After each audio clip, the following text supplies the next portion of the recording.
কিন্তু একটা কথা বুঝতে পেরেছি যে ইতিহাস দিয়েই ইতিহাস রচনা করা যায়।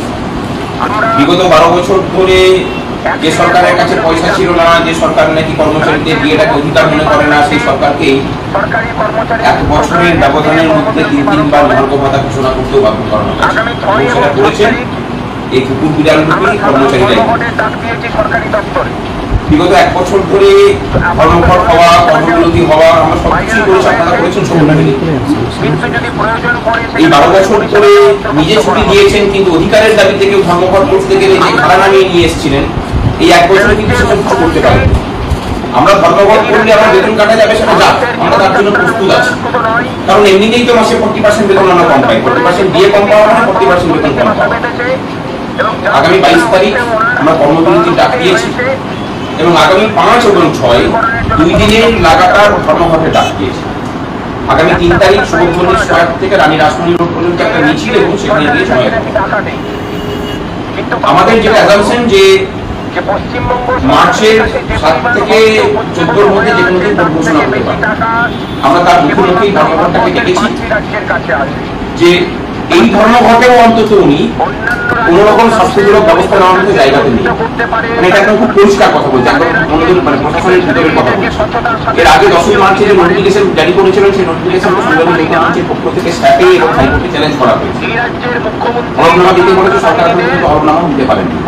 আমরা ডিআরও রুল মানছে না বলে রাজ্যপালকে জানিয়েছিলাম, রাজ্যপাল সেটা নিয়ে পদক্ষেপ গ্রহণ করছে, মানে চিঠি দিয়েছেন যে এটাকে নিয়ে বসে পড়ে এটা সমস্যা সমাধান।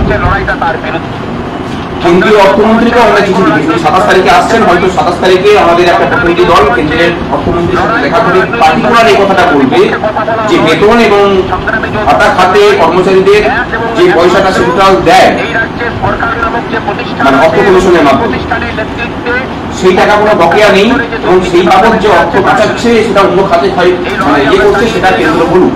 আমরা পার্টিকুলার চিঠি লিখেছি, সেই চিঠি আমার সরাসরি তুলে দিয়ে ওনার কাছে দাবি জানাবো। আমরা চেষ্টা করছি ত্রুটি রাখছি না, কিন্তু আমাদের মনে হয় যে কর্মচারীদের মধ্যে যে বিভক্ত হয়ে থাকে, আমরা সমস্ত সংগঠন মঞ্চকে বলেছিলাম যে চলুন এই লোকসভা ভোটের মুখে অন্তত সবাই এক হয়ে ধর্মঘটটা অন্তত অনশন চলছে আমাদের। বিগত সাথীরা 33 দিন ধরে সমর্থনে আছে, কিন্তু কোন স্বার্থ বাধা দিচ্ছে আমরা জানি না। কিন্তু না জানলেও কর্মচারী শিক্ষকদের উপর একটা ভরসা এই অন্তত এটুকু আছে, সকলেই নিজেদের যে গণ্ডির মধ্যে আমরা বেঁধে রাখি, যেটাকে আমরা সমিতি বলি বা কোনো মঞ্চ বলি বা অন্য কোনো অ্যাসোসিয়েশন বলি, তার বাইরে বেরিয়ে এসে নিজেদের 12 বছরের যে না পাওয়ার যন্ত্রণা, যে অসম্মানের যন্ত্রণা, সেই যন্ত্রণার তাগিদে অন্তত সংগ্রামী যৌথ মঞ্চের মধ্যে উপরে কয়েকটা দিন ভরসা করে দিই। এই কথাটা নিশ্চয়ই এখন বলে দিতে হবে যে যা কিছু প্রাপ্তি হয়েছে সেটা এই মঞ্চের আন্দোলনের মহার্ঘ ভাতা যন্ত্রণা বিগত 12 বছর ধরে চলেছে, কেউ কিছু করতে পারেনি। এই মঞ্চটা আসার পরে আন্দোলন শুরু হওয়ার পরেই কিন্তু এই চাকাটা ঘুরিয়ে পড়ে 1 বছরের মধ্যে যদি 3বার তাকে মহার্ঘ ভাতা ঘোষণা করতে বাধ্য করানো যায়, তাহলে বাকি দাবিটাও আদায় করানো যায় এরকম অন্তত বিশ্বাস আছে। কারণ আমরা ভিতর থেকে দেখেছি সরকারের টাকার অভাব, আমরা চাপ দিতে পারিনি, আমরা এক হয়ে চাপ দিতে পারি না। আগামী কয়েকটা দিন যদি ঐক্যবদ্ধ ভাবে এই চাপটা দিতে পারি, আমার মনে হয় যে আমাদের জন্য ভালো সুবিধা আসলে সকলে মিলে অন্তত সামিল করে এটুকু বলার আপনাদের জন্য জিজ্ঞাসা